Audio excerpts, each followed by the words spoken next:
Hello बच्चों, आज के वीडियो में हम क्लास 10 के प्रीवियस ईयर पेपर का पहला सेट जो है सॉल्व कराने वाले हैं, जिसमें कि ऑप्शनल क्वेश्चन को सॉल्व नहीं कराया जाएगा। बाकी जितने क्वेश्चन हैं उसको सॉल्व कराएंगे और पेपर में किस तरीके से क्वेश्चन को अटेम्प्ट करना है, यानी कि लिखना कैसे है, उन सभी चीज़ों के बारे में ध्यान में रखते हुए सभी प्रश्नों को सॉल्व कराया जाएगा। ऐसे ही हर हफ्ते आपको एक एक क्लास जो है मिलता जाएगा हर एक सेट का। 2025 का ये पहला सेट पेपर है जिसको कि सॉल्व कराया जा रहा है। तो वीडियो में देर न करते हुए हम क्वेश्चन की तरफ। एक लंबे वृत्तीय शंकु का ऊंचाई और आधार का व्यास जो है क्रमशः 48 सेंटीमीटर और 28 सेंटीमीटर है। शंकु का आयतन ज्ञात करना है। तो सबसे पहले हम क्या करेंगे, एक शंकु बना लेंगे। तो शंकु जो होगा हमारा, एक लंबे वृत्तीय जो शंकु होगा वो कुछ इस प्रकार से होगा, जिसकी ऊंचाई जो है हमें 48 सेंटीमीटर दिया हुआ है और जिसका व्यास जो है, जो कि व्यास यहां से लेकर यहां तक होता है, ये जो हमें दिया गया है वो 28 सेंटीमीटर दिया गया है, जो कि डी का मान होता है। व्यास को डी से प्रदर्शित करते हैं। तो यहां पे लिखेंगे दिया है शंकु की ऊंचाई, शंकु की ऊंचाई यानी h बराबर 48 सेंटीमीटर। दूसरा लिखेंगे कि शंकु का व्यास, शंकु का जो व्यास है यानी कि डी का जो मान है वो हमारा 28 सेंटीमीटर है। तो हमें चाहिए त्रिज्या, क्योंकि आयतन निकालने के लिए त्रिज्या की जरूरत होती है। तो यहीं पे हम त्रिज्या को निकाल लेते हैं। तो फॉर्मूला हमारा होता है डी बराबर आर बराबर डी बटा में 2, इस तरीके से। तो इसको सॉल्व कर लेते हैं। तो यहां पे देखिए आर डी का मान जो है 28 दिया, तो ये 28 बटा में 2, और इसको सॉल्व करेंगे तो ये हमारा 14 सेंटीमीटर स्क्वायर आएगा। अब इसको जो है आर का मान हमारा आ चुका है। अब हम लिखेंगे कि शंकु का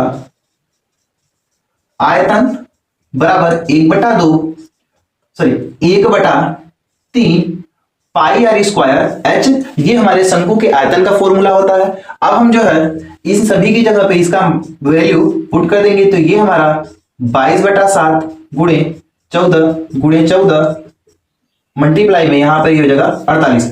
इस 3 को जो है इस 48 से काट देंगे तो 16 हो जाएगा। इस 7 को इससे काट देंगे तो ये 2 हो जाएगा। इसको सॉल्व करते हो जाएगा 22 गुणे 2 गुणा में 14 और गुणा में 16, इस तरीके से। और इन सभी नंबरों को जब गुणा करोगे तो ये जो है हमारा इस तरीके से आंसर निकल कर आएगा। और ये हमारा होगा सेंटीमीटर क्यूब, क्योंकि हमारा जो क्यूब का यूनिट होता है वो, आयतन का जो यूनिट होता है वो क्यूब में होता है। अब इसके आगे इस आंसर को लिखेंगे कैसे, तो यहां पर लिखेंगे अतः शंकु का आयतन 9856 सेंटीमीटर क्यूब होगा। तो इस तरीके से हमारा ये जो आंसर अभाज्य गुणनखंड विधि द्वारा 96 और 404 का हमें महत्तम समापवर्तक यानी कि HCF निकालकर दिखाना है। तो हम एग्जाम में इसको किस तरीके से करेंगे, तो सबसे पहले हम लिख देंगे कि दिया है 96 का हम क्या करेंगे, एक बार इसका अभाज्य गुणनखंड यानी कि इसका फैक्टर। अब जो है आपको रफ कार्य पर पीछे की तरफ रफ पे आप जो है 96 का गुणनखंड जिस तरीके से करते हैं उसको कर लीजिएगा। तो ये आप कर लेंगे यहाँ पर, हम आपको यहाँ पे करके दिखा देते हैं कि ये हमारा जो है इस तरीके से होता जाएगा। जिन बच्चों को नहीं आ रहा वो वीडियो जो है आप लगातार देखते रहिएगा, स्किप मत करिएगा। और जिनको ये सब चीजें छोटी छोटी चीजें आती हैं वो वीडियो को आगे बढ़ा के अपना आगे का सोल्यूशन देखते जाए। तो हम जो है यहाँ पर 96 का अभाज्य गुणनखंड कर लिए हैं। अब इसको जो है यहाँ पर लिख देंगे। तो ये हमारा इस तरीके से लिख दिया गया है। अब जो है इसके आगे हमें इस पे नहीं छोड़ना है, इस 2 को जो है इसके पावर वाले नंबर में बदल के लिखना है और ये जो है इसको भी पावर के रूप में लिख देना है। दूसरा नंबर हमारे पास है 404। तो 404 का गुणनखंड कर लेते हैं। तो हमें आप कर लीजिएगा और जो हम यहाँ पे आपको डायरेक्ट जो है लिख कर दे देते हैं। तो ये जो है इसका गुणनखंड इस तरीके से होगा। तो इसको लिखेंगे 2 के पावर 2 गुणे 101। अब हमें निकालना है इसका LCM, HCF निकालना है। तो HCF के लिए क्या आएगा, तो यहां पर लिख देंगे HCF और किसका है यानी 96 और 404 का।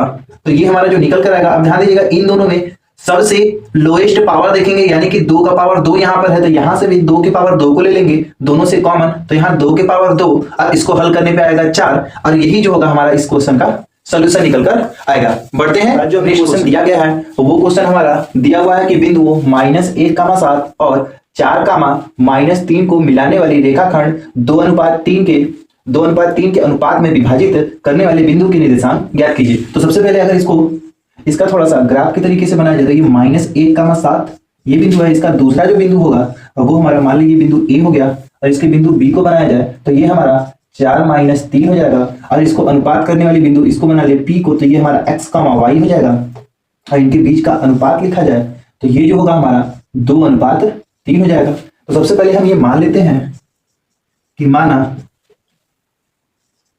विभाजित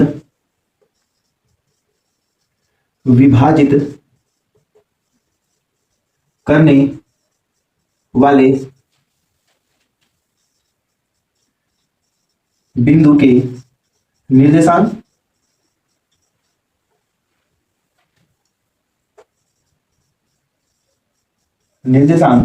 हमारे क्या होंगे भाई, x, y, इस तरीके से, जो कि हमने P पॉइंट को बनाया हुआ है। अब जो है इसमें हम बनाएंगे x1, तो पहला बिंदु A जो है ये -1,7 है, तो इसमें से हम बनाएंगे एक x1 बनाएंगे, तो ये x1 = -1 और y1 = 7 हो जाएगा। दूसरा बिंदु B जो है इससे हम क्या करेंगे, दोनों बिंदु को बनाएंगे, तो ये हमारा जो आएगा x2 = 4 आएगा और y2 = -3 निकल कर आएगा। अब हमें दो बिंदुओं को विभाजित अनुपात में अगर विभाजित किया गया है तो उसके बीच का जो निर्देशांक निकलता है उसके लिए फॉर्मूला हमें बताया गया कि x = x1 m2 + x2 m1 upon में m1 + m2, और y के लिए बताया गया कि y = y1 m2 + y2 m1 upon में m1 + m2, इस तरीके से। तो अब हमें m1 और m2 की वैल्यू चाहिए, तो ये जो अनुपात है तो यहां पे लिखते हैं अनुपात। तो अनुपात में देखिए एक नंबर 2 है तो m1 की वैल्यू 2 है, और m2 को देखा जाए तो ये m2 हमारा जो है ये 3 होगा। अब जो इसको सॉल्व करते हैं तो देखिए यहाँ पर x = इसको सॉल्व करेंगे, देखिए ये x की वैल्यू x1 की वैल्यू कितनी है, -1, तो यहाँ पे रखते हैं -1 मल्टीप्लाई में m2 को रखेंगे तो m2 हमारा 3 है, प्लस x2 को रखेंगे, x2 हमारा 4 है, मल्टीप्लाई m1 को रखेंगे तो ये 2 हो गया, अपॉन में यहाँ पे 2 + 3। दूसरा y, तो y की y1 की वैल्यू 7 मल्टीप्लाई m2 रखेंगे तो 3 प्लस y2 की वैल्यू रखें तो -3 मल्टीप्लाई यहाँ पर 2 अपॉन में ये हमारा हो जाएगा 2 + 3। इसको सॉल्व करेंगे तो ये x = देखिए इसका मल्टीप्लाई करते हैं तो -3 आएगा, और इसको इसके साथ मल्टीप्लाई करेंगे तो +8 आ जाएगा अपॉन में 5, और इसको जब सॉल्व करेंगे तो ये हमारा वैल्यू जो है 1 निकल कर आएगा। दूसरा वाला सॉल्व कर लेते हैं, तो y = ये हो जाएगा 21, और 21 में से 6 चला जाए तो 15, और नीचे की तरफ 5 है, 5 से भाग कर दें यानी कि हो जाएगा 15/5, और इसको भाग कर ले तो ये हमारा आंसर जो है 3 निकल कर आएगा। अब जो है इस आंसर को लिखेंगे कैसे, तो हम क्या करेंगे, लिखेंगे यहाँ पे अतः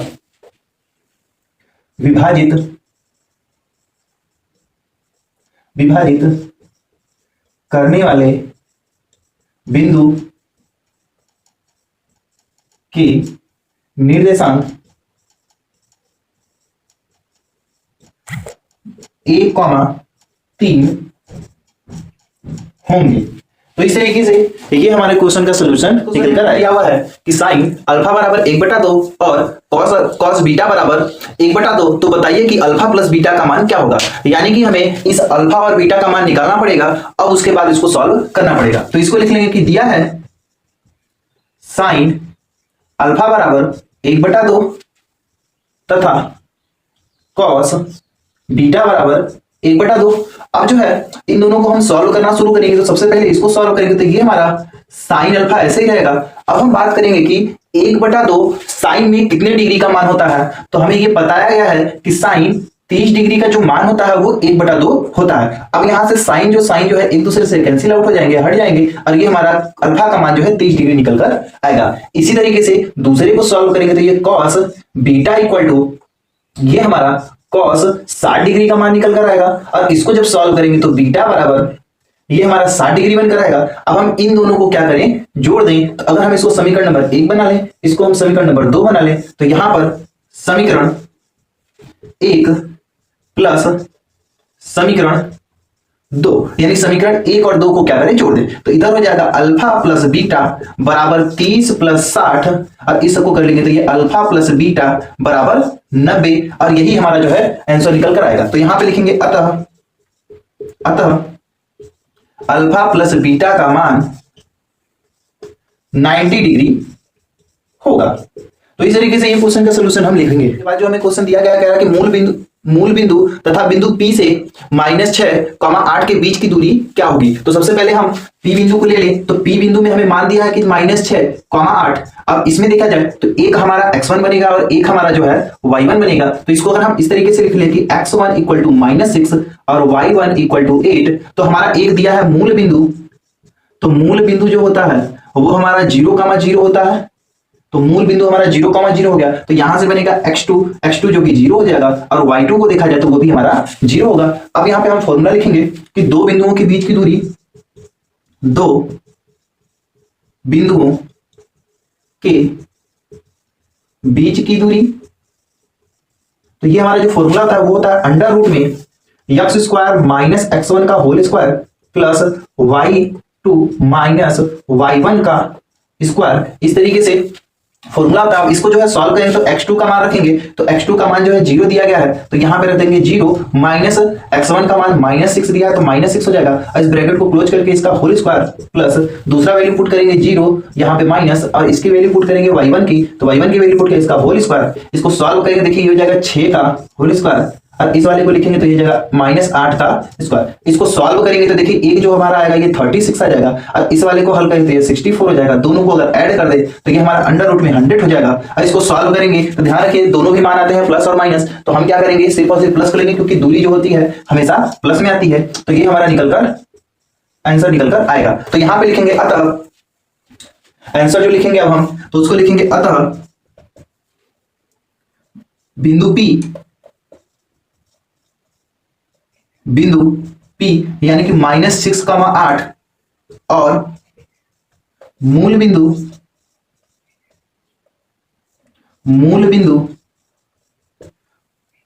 बिंदु से दूरी 10 मात्रक होगी। तो इस तरीके से ये हमारा जो है आंसर निकलकर हमें जो दिया गया है वो इस तरीके से है। हमें क्या करना है, इस LHS वाले साइड को RHS वाले के बराबर बनाना है। तो सबसे पहले हम इस LHS वाले साइड को लेकर चलेंगे। तो ये हमने LHS वाले साइड को लिख लेते हैं यहाँ पर, तो ये जगह cot A minus cos A बटा में cot A plus cos A। अब जो है जब भी इस तरीके से cot और tan के बारे में आए तो हमें सबसे पहले इसको sin और cos में बदलना होता है। तो आप जान लीजिए कि ये जो cot है इस वाले को हम लिखते हैं cos A बटा sin A। ये हमारा पहले ही बेसिक रूल है, इसको आपको बताया गया होगा। तो ये हमारा cot A बराबर इतना होता है, तो इस cot की जगह पे cos A बटा में sin A लिखेंगे। तो ये हो जाएगा हमारा cos A बटा में sin A minus cos A। और किसी भी संख्या के अगर नीचे बटा में 1 कर दीजिए तो उस पर कोई भी प्रभाव नहीं पड़ता है, इसलिए हमने क्या किया, इस cos A के नीचे की तरफ 1 कर दिए और बटा में इसको करेंगे तो ये हो जाएगा cos A बटा में sin A plus cos A बटा में 1।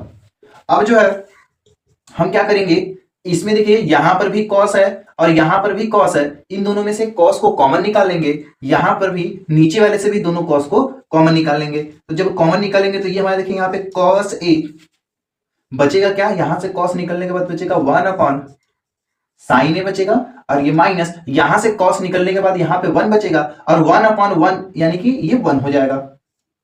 अपॉन में यहां से इन दोनों से भी cos को निकाल लीजिए, तो जब cos A को बाहर निकालेंगे तो यहां भी बचेगा 1 अपॉन sin A प्लस यहां पर भी देखिए 1 और 1 बचेगा, इसको लिख देंगे 1।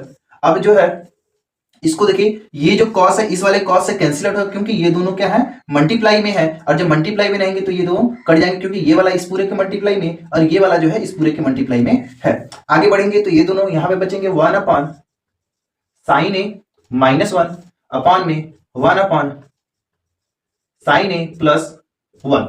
अब दूसरा रूल ये है कि कहीं पर भी अगर ये जो कॉसेक ए है इसको जो है 1/sin ए के बराबर होता है। ये हमारा दूसरा रूल है। तो हम जहां पर भी 1/sin ए होगा वहां पे कॉसेक ए बना लेंगे। तो इसको जब बनाएंगे तो ये जाएगा हमारा कोसेक ए -1 और नीचे की तरफ ये हो जाएगा हमारा कोसेक ए +1 और जो कि ये हमारा आरएचएस वाला साइड है। तो नीचे की तरफ यहां पे लिख लेंगे हेंस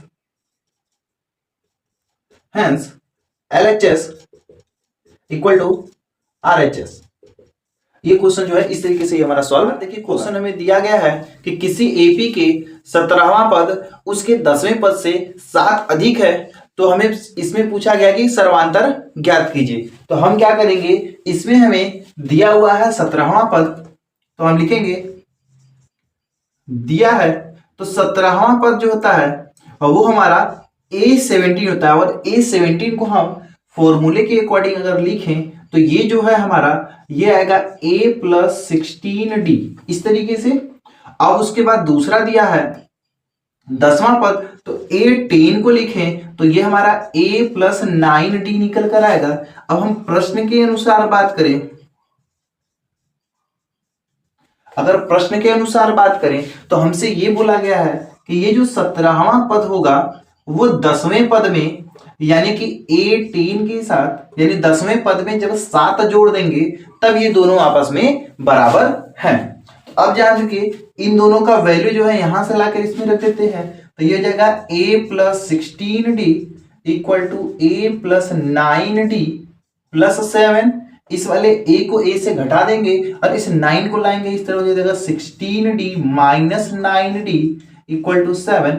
इसको घटाएंगे तो ये आएगा 7D और ये हो जाएगा 7। तो यहां पर d को सॉल्व करेंगे तो d का जो वैल्यू निकल कर आएगा वो हमारा d इक्वल टू 1 निकल कर आएगा। तो हम क्या आंसर लिखेंगे अतः AP का सर्वांतर 1 होगा। तो इस तरीके से इस क्वेश्चन का हम सॉल्यूशन लिखेंगे। हमें क्वेश्चन दिया गया कह रहा है कि इसमें जो है मूल ज्ञात करना है हमें, ठीक है। तो मूल किस तरीके से ज्ञात करेंगे, सबसे पहले हमें क्या दिया हुआ है उसको लिख लेते हैं कि दिया है √2 x² + 7x + 5 √2 इक्वल टू 0। यानी कि इस द्विघात समीकरण के मूल हमें ज्ञात करके बताने हैं। तो सबसे पहले ध्यान रखेंगे कि रूट के क्वेश्चन को यानी कि रूट वाले इस तरीके को कैसे क्वेश्चन सॉल्व करते हैं। तो सबसे पहले इस वाले आगे वाले नंबर का जो मल्टीप्लाई होता है इसके साथ करते हैं। तो इसको साइड में जो है हम लिख लेते हैं यानी कि 5 √2 मल्टीप्लाई √2 का जो है इसको अगर सॉल्व करेंगे तो हमारा ये निकल कर आएगा 10।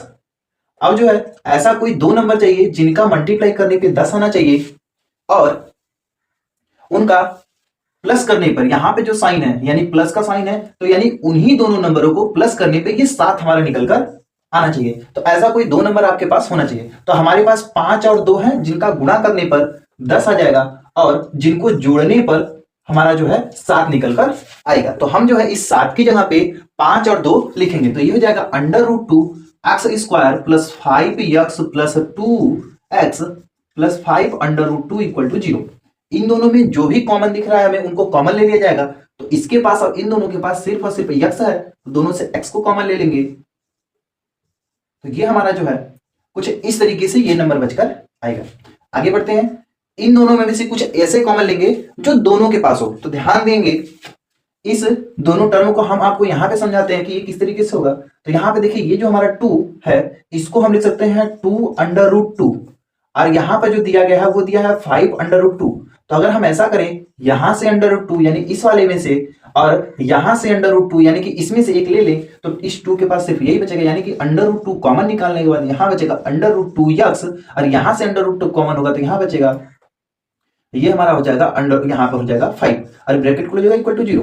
अब ये टर्म यानी ये वाला और ये वाला टर्म दोनों देखेंगे तो एक जैसा है तो इसको कॉमन निकाल लेंगे तो यहाँ पे हो जाएगा 2x + 5 और इस वाले को एक साथ कर लेंगे तो हो जाएगा x + √2 इक्वल टू 0। अब जो है एक बार जो है इस पूरे को अगर उस साइड भेज दिया जाए तो ये 0 के इक्वल हो जाएगा यानी 0 बन जाएगा, बचेगा ये सिर्फ। तो इसको लिख सकते हैं कि √2x + 5 इक्वल टू 0। अब एक बार जो है इस वाले को उस तरफ भेज दिया जाए तो ये बचेगा यानी कि x + √2 इक्वल टू 0। इसको सॉल्व करें तो x बराबर जो है -5 अंडर रूट 2 ये बनकर आएगा। दूसरा हल करें तो x इक्वल टू -√2 ये आंसर निकल कर आएगा। तो हमारा जो है इस समीकरण का मूल जो है माइनस लिख देते हैं। अतः मूल -5 बटा में अंडर रूट 2 तथा -√2 होगा। तो इस तरीके से ये क्वेश्चन हमारा सॉल्व होकर प्रश्न दिया आएगा है। इसका हमने पहले से ही ये जो लिस्ट है हमने बना लिया है, वर्ग अंतराल और बारंबारता को हमने इस तरीके से लिख लिया हुआ है। इस प्रश्न में हमें जो दिया हुआ था वो माध्यिका यानी कि 28.5 और n का मान यानी इन सभी नंबरों का योग हमें 60 दिया हुआ है, जिसमें कि हमें इस y और इस y और x का मान हमें निकालकर बताना है कि ये दोनों मान क्या निकल कर आएंगे। तो सबसे पहले हम यहाँ पर माध्यिका दिया हुआ तो इसके लिए फॉर्मूला जान लेते हैं कि इसका फॉर्मूला क्या होता है। तो माध्यिका को जो है हम ME से दिखाते हैं और इसके बाद होता है L प्लस ब्रैकेट में n/2 माइनस CF बटा में F और मल्टीप्लाई में H। ये हमारा माध्यिका के लिए फॉर्मूला होता है। तो इसमें ध्यान दीजिए n का मान दिया हुआ है, ME का मान दिया हुआ है जो कि यही हमारा ME का मान है। इसके बाद जो है हमें कुछ चीजें निकालनी, जैसे इस L का मान निकालना है, इस H का मान निकालना है, इस F का मान निकालना है और ये CF निकालना है। तो ये कैसे आएंगे? तो सबसे पहले हम क्या करेंगे, एक और चीज निकालेंगे जिसको बोलते हैं संचयी बारंबारता, जिसको कि हम CF से दिखाते हैं। तो ये हमारा संचयी बारंबारता होता है जिसको हम CF बोलते हैं। तो इन सभी में आएगा, इन सभी में से किसको लेना है वो हमारा क्या होगा, ये टोटल संचयी बारंबारता। तो ये कैसे निकलता है ध्यान दीजिएगा। सबसे पहले ये टर्म यहीं पर आएगा, इस नंबर का और इस नंबर का जोड़ देते हैं। तो इन दोनों को जब जोड़ेंगे तो यहाँ पर ये हमारा इस तरीके से आएगा। फिर उसके बाद इसको और इस वाले को जब जोड़ेंगे तो ये हमारा 25 प्लस x आएगा। इसके बाद इस वाले को और इस 15 को इन दोनों को जोड़कर यहाँ पर लिखेंगे तो ये हमारा 40 प्लस x हो जाएगा। उसके बाद इन सभी को जोड़ेंगे तो ये जाएगा 40 प्लस x प्लस y। अब उसके बाद इसको जोड़ देंगे तो हो जाएगा 45 प्लस x प्लस y। तो इस तरीके से ये हमारा ये टोटल संचयी बारंबारता निकल कर आया हुआ है। अब जो है बात यहाँ पर ये है कि सर क्या इन सभी को लेकर करना है? नहीं भाई, इन सभी में से सिर्फ और सिर्फ एक को लेना है। तो ध्यान दीजिएगा, ये जो माध्यिका हमारा आया हुआ 28.5 आया है, जो कि 28.5 जो है हमारा 20 और 30 के बीच में आता है। तो 20 और 30 के बीच में आता है तो जस्ट जब ये हमारा 28.5 20 और 30 के बीच में आएगा तो उसी के सामने वाला जो होता है वही हमारा f का मान होता है, वही हमारे f का मान हो जाता है। तो यहां से ये आपको मिल गया f का मान। उसके बाद इसी के जस्ट ऊपर वाला यानी कि इसी के जस्ट ऊपर वाला यही हमारा CF का मान बन जाता है, यही हमारा CF का मान बन जाता है। और जो L का मान होता है वो हमारा ये आगे वाला जो वर्ग अंतराल का ये जो आगे वाला यानी निम्न सीमा जो होती है वही हमारा जो होता है L का मान बनकर आता है। तो हमारे L का मान मिल गया, F का मान मिल गया और CF का मान मिल चुका है। हम सभी मान को क्या है इसमें लाकर रखेंगे और उसके बाद इस x का मान जो है निकालेंगे। तो रखते हैं, तो यहाँ हो जाएगा ME की जगह पे 28.5 प्लस इसका मान रख देंगे तो ये जाएगा 20, यहाँ पे होगा बराबर ये 20 हो गया L का मान प्लस ब्रैकेट में यहाँ पे हो जाएगा 60/2 माइनस CF का मान है 5 प्लस x बटा में F। अब F का मान यहाँ पे 20 दिया है तो यहाँ पे 20 रख देते हैं। H का मान, तो जो H का मान होता है वो हमारा कहा जाता है कि उच्च सीमा माइनस निम्न सीमा। तो उच्च सीमा का मान 30 है और निम्न सीमा का मान 20 है, तो इन दोनों को घटाने पे आएगा 10 यानी H का मान हो जाएगा 10। तो यहाँ पे लिख देंगे ये 10 हो जाएगा हमारा। अब जो है इसको सॉल्व कर लेंगे तो ये देखिए 20 को इस तरफ लाके घटा देते तो हो जाएगा 28.5 माइनस 20 बराबर, इसको सॉल्व करते हैं तो यहाँ पे देखिए इसको भाग करेंगे ये हो जाएगा 30 -5 माइनस एक्स बटा में 20 और ये गुणा में 10। तो 0 से 0 को काट दे तो यहां पर ये इस तरीके से हो जाएगा, इसको घटा दे तो ये जाएगा 8.5। इसको करेंगे तो ये देखिए यहां से घटेगा तो जाएगा 25 माइनस एक्स बटा में 2। इसको ला दे इधर गुणा कर दे तो देखिए 16 हो जाएगा, यानी 8 पूरा है, यानी इसको गुणा करें तो हो जाएगा 17। इधर हो जाएगा हमारा ये 25 माइनस एक्स। इस 25 को, इस x को इस तरफ लाइए, 17 को उस तरफ, तो ये x बराबर जो है 8 हमारा निकल कर आएगा। x का मान तो आ गया। अब हमें y का भी मान निकालना होगा। तो y का मान कैसे आएगा, ध्यान दीजिएगा, इन सभी को ऐड करिए तो ये हमारा एफ एक्स आई निकल के आता है, यानी इन सभी के बराबर एफ आई आता है, सिग्मा एफ आई आता है, वही हमारे एन का भी मान होता है। तो हम क्या कहें कि इस 60 के बराबर इन सभी का योग जो है होगा। तो इन सभी का जब योग करेंगे तो वो हमारा यही वाला जो नंबर निकल कर आएगा। तो हम जो है इस वाले को इसके बराबर कर देंगे। ये लिखेंगे 45 प्लस एक्स प्लस वाई बराबर 60। अब इस 45 को उस तरफ भेज दे, इस x का मान यहां पर आया हुआ है, इसी x का मान लाकर यहां पर रख देंगे। तो यहां पे रख देते हैं भाई, लिख देंगे कि x का मान रखने पर, x का मान रख देते हैं तो यहां पे रखेंगे, देखिए ये 45 को उस तरफ भेज दे तो ये हो जाएगा 8 प्लस वाई बराबर 60 माइनस 45। तो इसको घटा दे तो भाई 15 और इस 8 को उस तरफ भेज दे तो ये हमारा हो जाएगा y बराबर 15 माइनस 8। तो y का मान कितना निकल कर आएगा, ये 7 निकल कर आएगा। तो x का मान हमारा 8 और y का मान जो है 7 निकल कर, किसी कारण 12 खराब पेन और 132 अच्छे पेनों के साथ क्या है, मिश्रण कर दिया जाता है, जिसको कि आप देखकर नहीं बता सकते कि कौन सा पेन खराब है और कौन सा पेन अच्छा है। हमसे इसमें इस प्रश्न में यह पूछा गया है कि बताइए कि अगर हम उसमें से एक पेन को चुन लें तो वह अच्छे पेन होने की प्रायिकता क्या होगी। तो ध्यान दीजिएगा इस क्वेश्चन को किस तरीके से करेंगे। तो सबसे पहले जो दिया हुआ है उनको हम लिख लेते हैं कि जो दिया है वो हमारा पहले खराब पेन लिख लेते हैं। तो खराब पेन जो है हमारे पास वो हमारा है 12। अच्छे पेन लिख लेते हैं भाई, तो जो अच्छे पेन है वो हमारे 132 पेन है, यानी कुल पेनों की संख्या, कुल पेनों की अगर संख्या की बात की जाए तो 12 प्लस 132 बराबर 144 होगा। ठीक है, अब उसके बाद हम ये कहें कि सभी पेनों से क्या करें, एक अच्छे पेन निकालने की प्रायिकता। सभी पेन से एक अच्छे पेन निकालने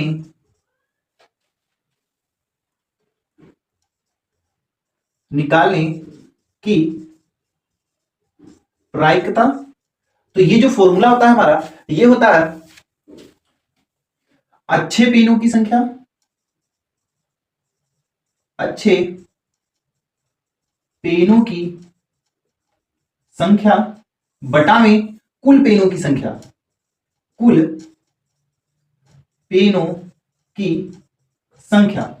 ये जो होता है हमारा फॉर्मूला होगा।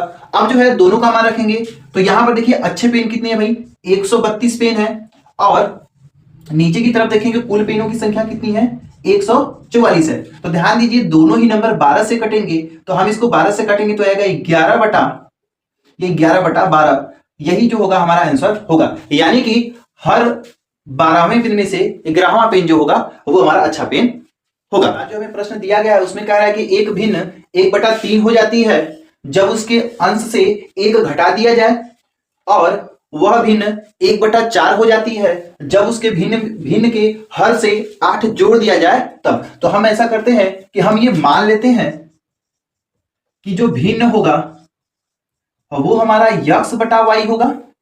ठीक है, अब जो है हम प्रश्न के अनुसार बात करें,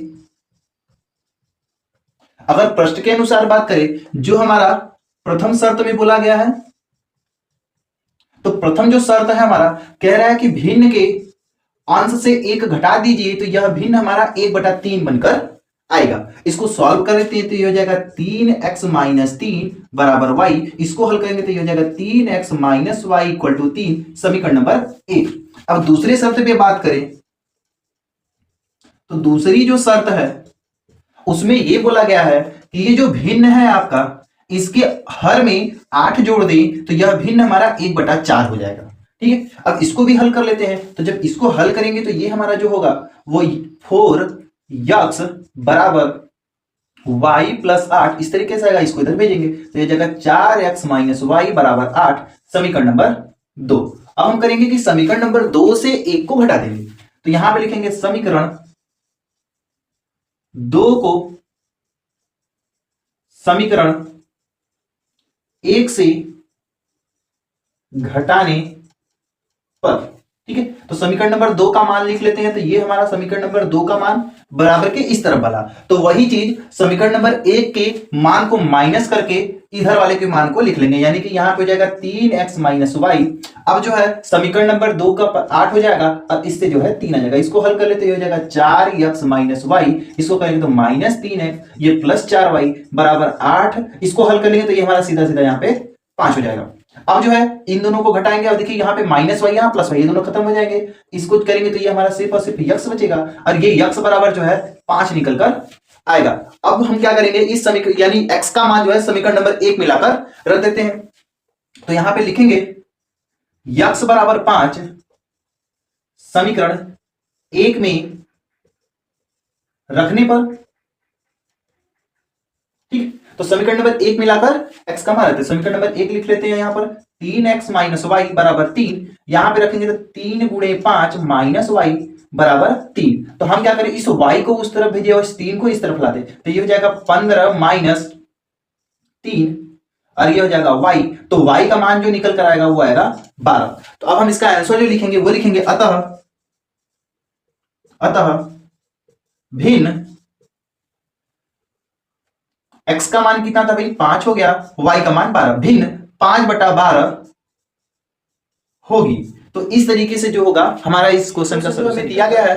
वो क्वेश्चन हमारा है कि एक विमान जो है अपने निर्धारित समय से 30 मिनट देरी पर चलती है, तो वह 1500 किलोमीटर दूरी पर समय से पहुंचने के लिए वह अपने निर्धारित चाल से 250 किलोमीटर प्रति घंटा रफ्तार जो है अधिक बढ़ा देती है। तो बताइए कि विमान की सामान्य चाल क्या होगी। तो देखिए इस तरीके से ये हमारा प्रश्न दिया गया है। तो सबसे पहले हम क्या करेंगे, इसमें ये मान लेंगे, हम ये मान लेंगे कि माना विमान की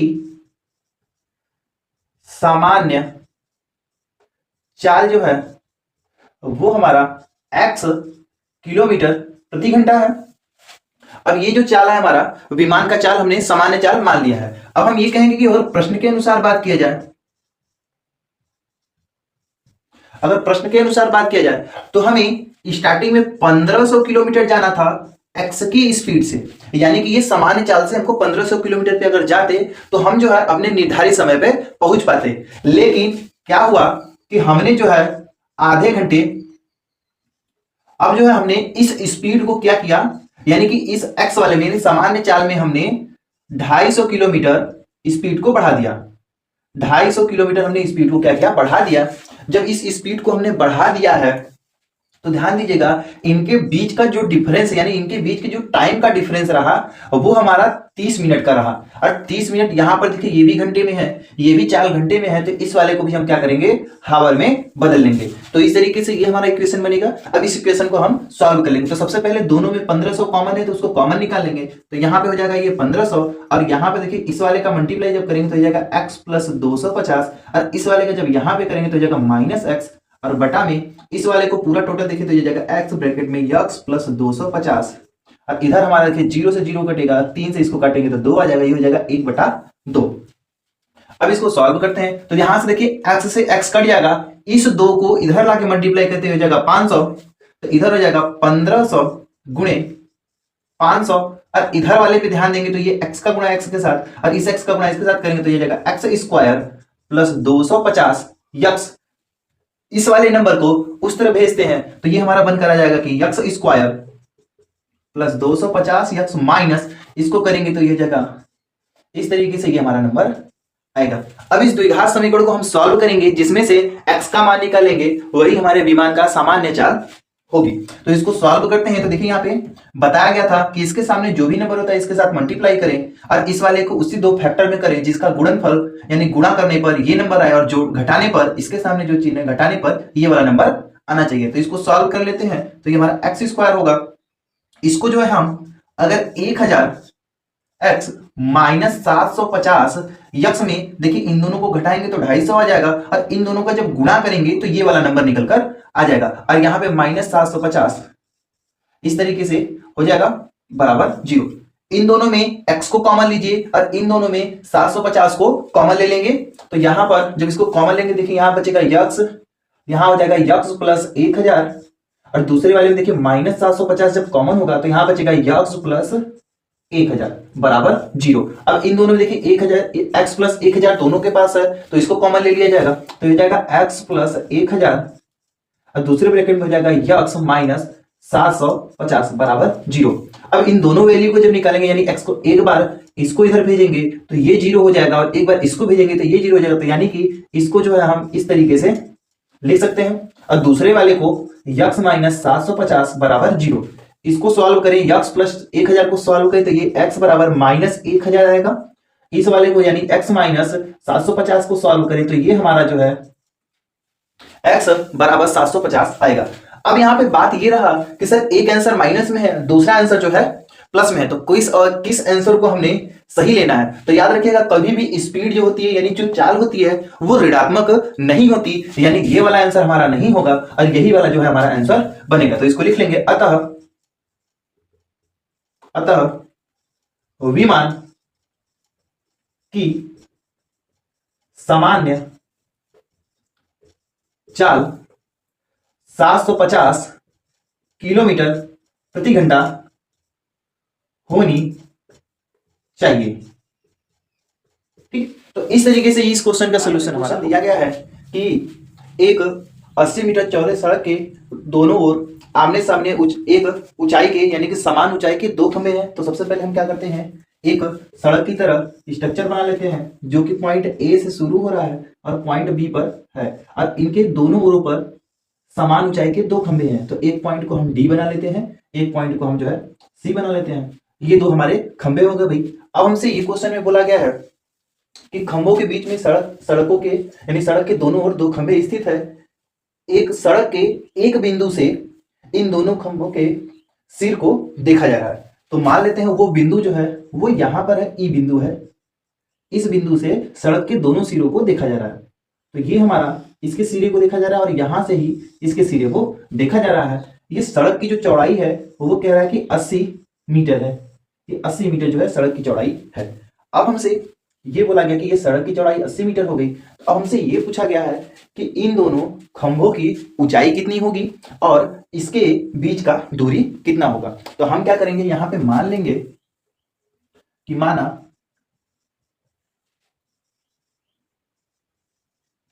खंभों की ऊंचाई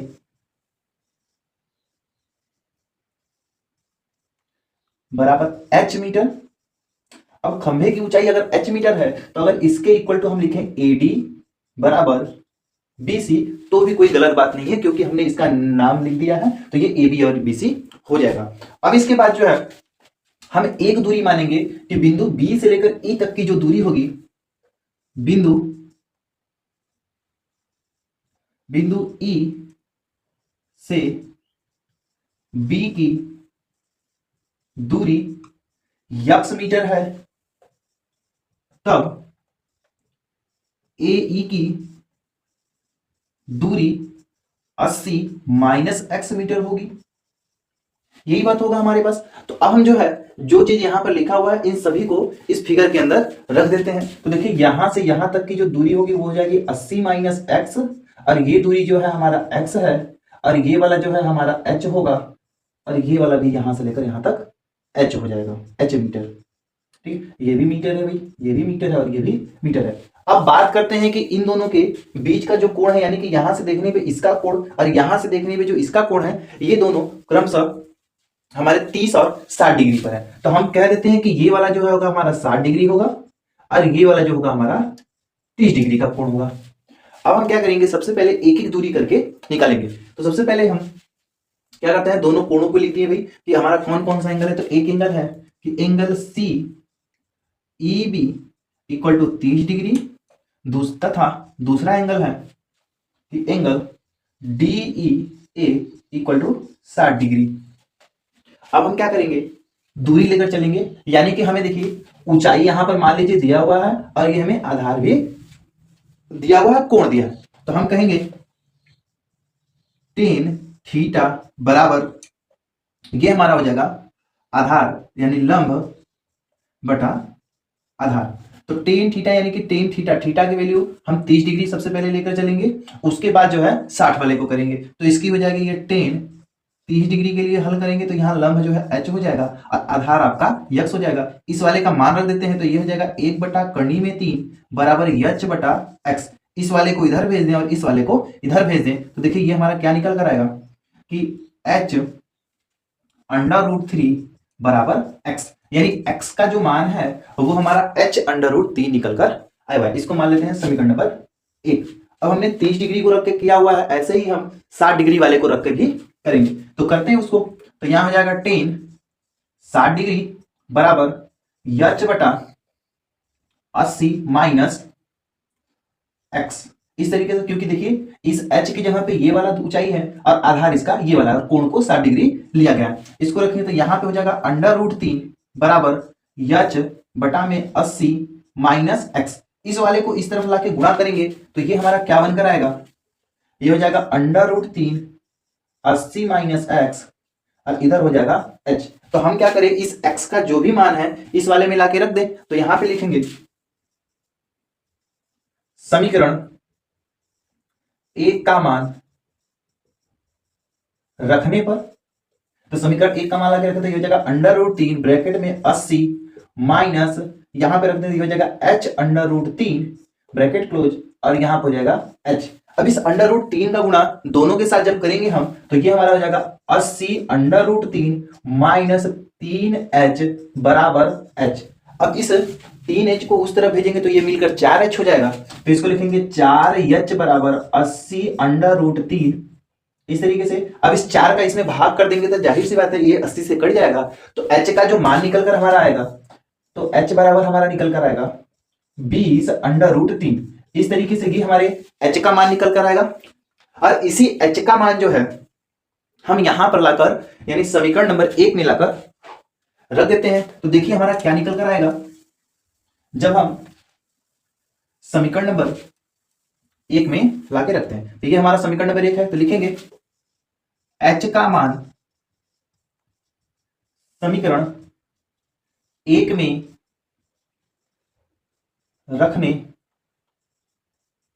रखने पर, तो रखते हैं भाई, तो हमारा h अंडर रूट 3 बराबर x यहां पे रख देते हैं। तो इसका मान दिया है 20 under root 3 multiply under root 3 equal to x। इसको सॉल्व करेंगे तो ये हो जाएगा हमारा 60 मीटर x, यानी x का मान जो है वो 60 मीटर होगा और h का मान जो है 20 अंडर रूट 3। तो इनके आंसर को ऐसे लिखेंगे, अतः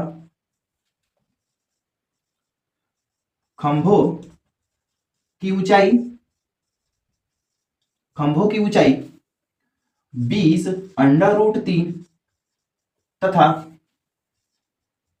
बिंदु से दूरी 60 और 20 मीटर की होगी। तो इस तरीके से ये जो है हमारा आंसर जो है कंप्लीट आंसर निकलकर, बाद जो हमें क्वेश्चन दिया गया है वो क्वेश्चन हमारा भूमि के एक बिंदु से 20 मीटर ऊंचे शिखर पर लगी मीनार की एक तल से शिखर के उन्नयन कोण क्रम से 45 डिग्री और 60 डिग्री है, तो मीनार की ऊंचाई हमें बताना है। तो क्वेश्चन में देखिए हमसे बोला गया है कि एक भवन है जो कि हमारा 20 मीटर ऊंचा है, तो ये हम भवन को मान लेते हैं कि ये हमारा 20 मीटर ऊंचा भवन एक दिया गया है और कह रहा है भवन के शिखर पे, यानी कि इसके ऊपर जो है एक मीनार लगा हुआ है। इस तरीके से कह रहा है कि भूमि के एक बिंदु से, मान लेते हैं वो बिंदु यहां पर होगा, तो इस बिंदु से जो है इस मीनार के पाद का, यानी कि इसके तल का और इसके शिखर का उन्नयन कोण बनाया गया है, तो एक कोण जो है 45 डिग्री का बना हुआ है और एक दूसरा कोण जो है जो कि 60 डिग्री का बना हुआ है। अब हमसे ये पूछा गया है कि ये जो इसके ऊपर मीनार लगा हुआ है इसकी ऊंचाई क्या होगी। तो सबसे पहले नाम करे थे, ये ए हो गया, ये बी हो गया, ये सी पॉइंट और ये हमारा डी पॉइंट हो गया। अब जो है हम क्या करेंगे, सबसे पहले मान लेते हैं, माना मीनार की ऊंचाई,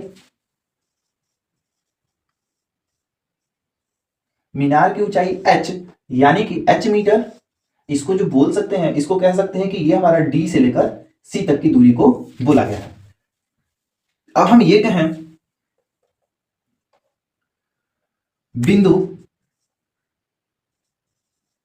बिंदु ए से भवन के तल बिंदु बी तक की दूरी x मीटर। तो ये हमने मान लिया है कि ये जो बिंदु A है, इस बिंदु से भवन का जो तल बिंदु B है, इसके बीच की जो दूरी है वो हमारा जो है x मीटर होगा। अब इसमें जो चीज दिया हुआ है उसको लिख लेते हैं, जैसे कि भवन की ऊंचाई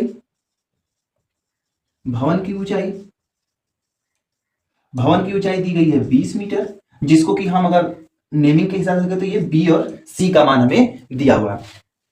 उसके अलावा दो कोण दिए गए हैं, तो एक कोण हमारा है एंगल सी ए बी बराबर 45 डिग्री तथा दूसरा दिया गया है angle D A B equal to 60 degree. ये दोनों कोण हमें दिए गए हैं। तो सबसे पहले हम ले लेंगे समकोण ए बी सी को, ठीक है। तो इस कोण को जब लेंगे, इस त्रिभुज को लेंगे, जब समकोण त्रिभुज ए बी सी को लेंगे, तो ध्यान दीजिएगा हमारे पास टेन थीटा बराबर सी बी या B C equal to A B बनकर आएगा। तो यहां पे थीटा की वैल्यू देखेंगे तो 45 डिग्री हो जाएगा। तो टेन 45 बराबर इसकी वैल्यू देखेंगे तो ये 20 दिया हुआ है और इस वाले की वैल्यू देखेंगे तो ये x हो जाएगा। और इसको जब इधर लाएंगे तो ये x के बराबर जो है हमारा 20 मीटर निकल कर आएगा, यानी कि उनके बीच की जो दूरी है वो 20 मीटर है। अब इसके बाद हमें मीनार की ऊंचाई निकालनी है, तो हम क्या करेंगे, दूसरा वाला त्रिभुज लेंगे जो हमें दिया हुआ है त्रिभुज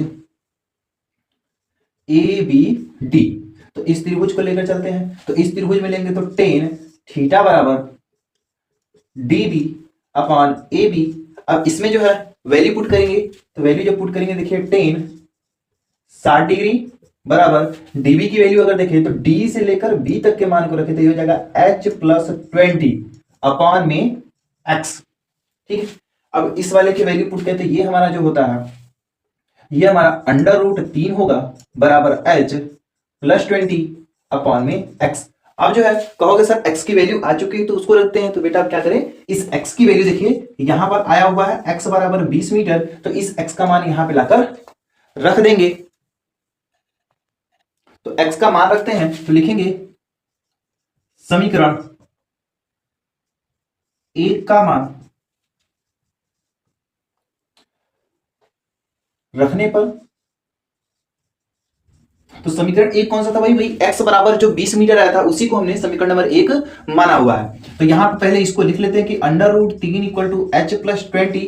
अब समीकरण 1 यानी x बराबर 20 दिया है तो यहां पर रख देते हैं 20। इस 20 का गुणा इधर करेंगे तो हो जाएगा 20 under root 3 equal to h plus 20। इस 20 को इस तरफ लाएंगे तो हो जाएगा 20 under root 3 minus 20 equal to h हो जाएगा। इन दोनों में से 20 को कॉमन ले लेंगे तो इसको लिखेंगे h इक्वल टू 21 माइनस यानी अंडर रूट 3 माइनस 1, इस तरीके से। अब जो है ये भी हमारा आंसर आएगा मीटर में। अब हम आंसर को लिखेंगे अतः मीनार की ऊंचाई 20 ब्रैकेट में अंडर रूट 3 माइनस 1 मीटर तथा उस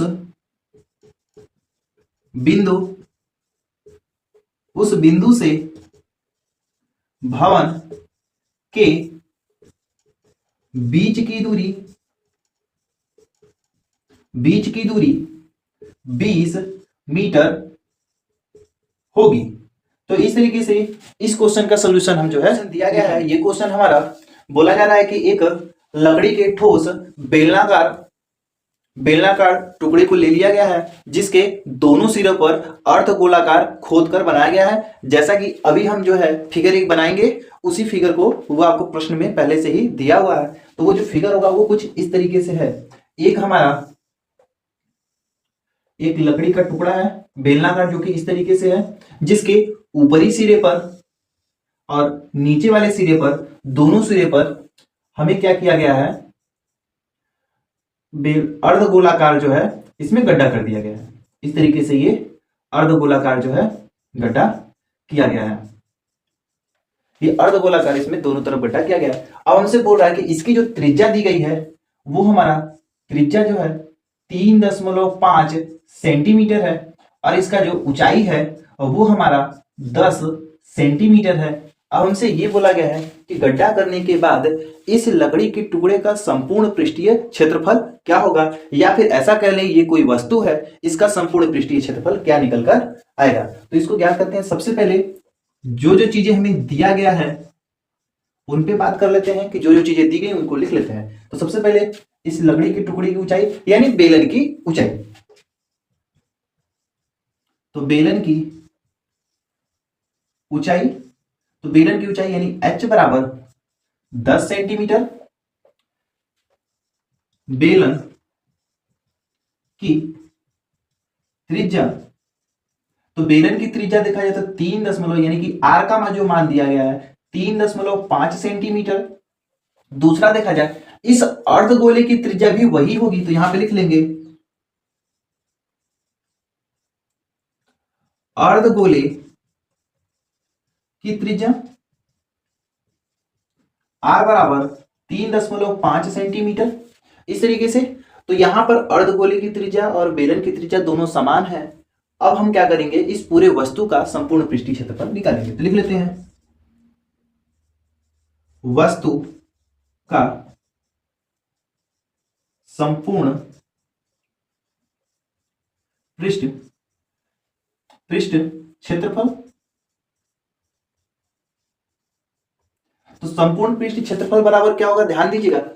हमने जो है इन दोनों तरफ गड्ढा किया गया है, तो इस अगर हमें कलर करने की बात की जाए, क्योंकि इस चीज को इसी तरीके से समझाया सकता है। अगर ऐसा समझिए कि अगर हम कह दें कि इसको कलर करना है तो आप क्या करेंगे, इसके अंदर भी कलर करेंगे, इस इधर जो गड्ढा किया गया है और इधर जो अर्धगोलाकार गड्ढा किया गया है इधर भी कलर करेंगे। यानी कि जब भी किसी चीज को कलर किया जाता है तो उसको पृष्ठ पर ही कलर किया जाता है। तो हम ऐसा समझे कि इस दोनों अर्धगोले का पृष्ठीय क्षेत्रफल निकालना होगा। तो यहां पर लिखेंगे 2 का निकालना है तो 2 गुणे अर्धगोले का पृष्ठीय क्षेत्रफल। तो यहां पर जाएगा अर्ध गोले का पृष्ठीय क्षेत्रफल प्लस, अब दूसरा ध्यान दीजिए, जब ये अर्धगोले का पृष्ठीय क्षेत्रफल हो गया तो अब हम इस बेलन के वक्र पृष्ठीय क्षेत्रफल को निकालेंगे। तो यहां पे लिख लेंगे बेलन का वक्र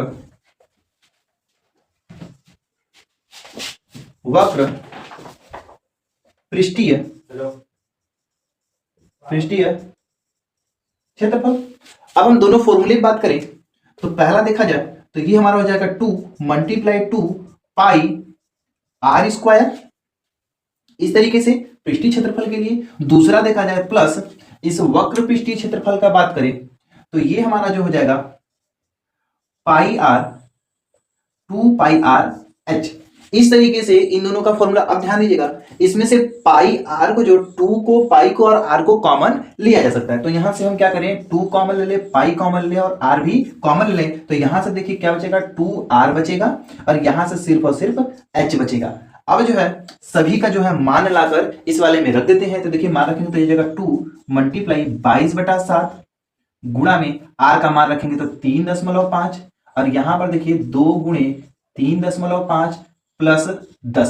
इस तरीके से सभी मान रख दिए।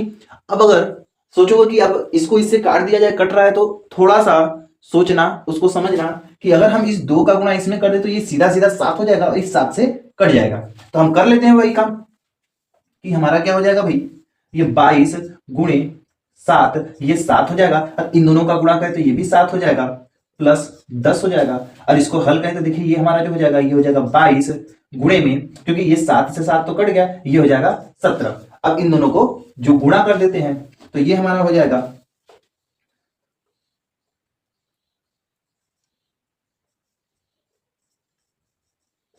तो इस तरीके से 374 सेंटीमीटर स्क्वायर जो होगा इस खिलौने का संपूर्ण पृष्ठीय क्षेत्रफल निकल कर आएगा। तो अब इस आंसर को जो है हम लिख लेते हैं कि इस आंसर को सर लिखेंगे कैसे, तो यहां से आया हुआ है तो अब हम लिखेंगे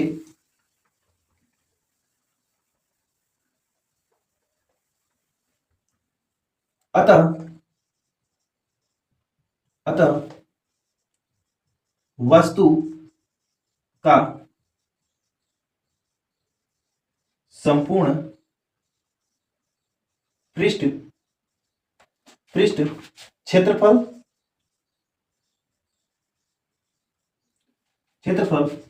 374 सेंटीमीटर स्क्वायर होगी। तो इस तरीके से ये हमारा आंसर जो है निकल दिया गया है। ये क्वेश्चन हमारा ये कह रहा है कि एक ठोस अर्धगोले पर खड़े एक शंकु के आकार का है और इन दोनों की जो त्रिज्याएं है वो हमारी त्रिज्याएं क्या है भाई, समान दी गई हैं। इनकी त्रिज्या का जो माप है वो 3 सेंटीमीटर है और इनकी ये ठोस की ऊंचाई जो है 6 सेंटीमीटर है। तो हमसे ये पूछा गया है बताइए कि इसका आयतन क्या होगा। तो सबसे पहले हम क्या करते हैं, फिगर बनाते हैं। तो हमसे ये बोला गया कि एक अर्धगोला है, इस अर्धगोले पर एक शंकु जो है इस तरीके से इस पे है, ये एक ठोस है और इसकी पूरी ऊंचाई हमसे बोला गया ठोस की ऊंचाई जो है वो 6 सेंटीमीटर है, यानी h का मान है। उसके बाद बोला गया इसकी त्रिज्या यानी यहां से लेकर यहां तक की जो दूरी है वो हमारा 3 सेंटीमीटर दिया हुआ है। अब यहां पे हम क्या करेंगे, यहां पे लिख लेंगे कि दिया है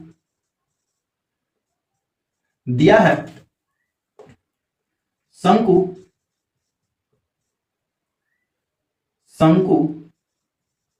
तथा अर्धगोले की त्रिज्या यानी आर का मान 3 सेंटीमीटर, ठीक है। उसके बाद दूसरा लिखेंगे शंकु की ऊंचाई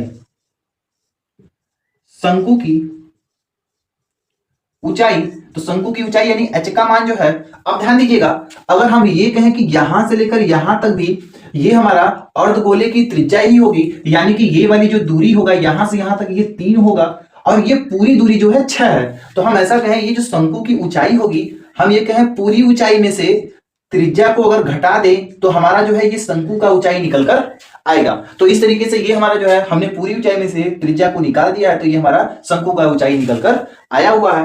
अब जो है हम इस पूरे ठोस का जब आयतन निकालेंगे तो यहां पे लिखेंगे ठोस का आयतन बराबर। तो अब हम क्या करें, दोनों का अलग अलग फॉर्मूला यूज करें, यानी एक बार इस शंकु के लिए एक बार इस अर्धगोले के लिए। तो शंकु का आयतन यानी 1/3 पाई आर स्क्वायर एच प्लस अर्धगोले के लिए यूज करें तो 2/3 पाई आर क्यूब। इस तरीके से फॉर्मूला होगा। अगर हम ये कहें कि सर आर कॉमन है, कॉमन निकाल लीजिए, तो यहां से बचेगा 1/3 पाई आर स्क्वायर। अब यहां पे देखिए सिर्फ और सिर्फ क्या बचेगा, एच बचेगा और यहां से बचेगा 2 और आर। तो अब जो है सभी का मान रखते हैं, उसके बाद इसको सॉल्व कर लेते हैं। तो ये हो जाएगा 1/3 22/7 गुणा आर का मान रखेंगे तो ये 3 × 3, यहां पर इसका भी मान 3 है प्लस इसका मान रखेंगे 2 × 3, सभी का मान रख दिया गया। अब इसको सॉल्व करते हैं। देखिए यहाँ पे 1 3 से ये 3 कट जाएगा और इसको करेंगे ये 22/7 गुणे, ये देखिए यहाँ पे हो जाएगा ये 6 में 3 जोड़ देंगे ये 9 हो जाएगा, यानी कि ये हो जाएगा 3 × 9। इन सभी नंबरों का क्या करते हैं, गुणा कर लेते हैं। उसके बाद जो हमारा आंसर निकल कर आएगा, देखिए ये हो जाएगा 27 दूना 54 हो जाएगा, यानी इसका भाग करना पड़ेगा। तो ये 27 हो जाएगा, 27 का। अब इसको गुणा कर लीजिए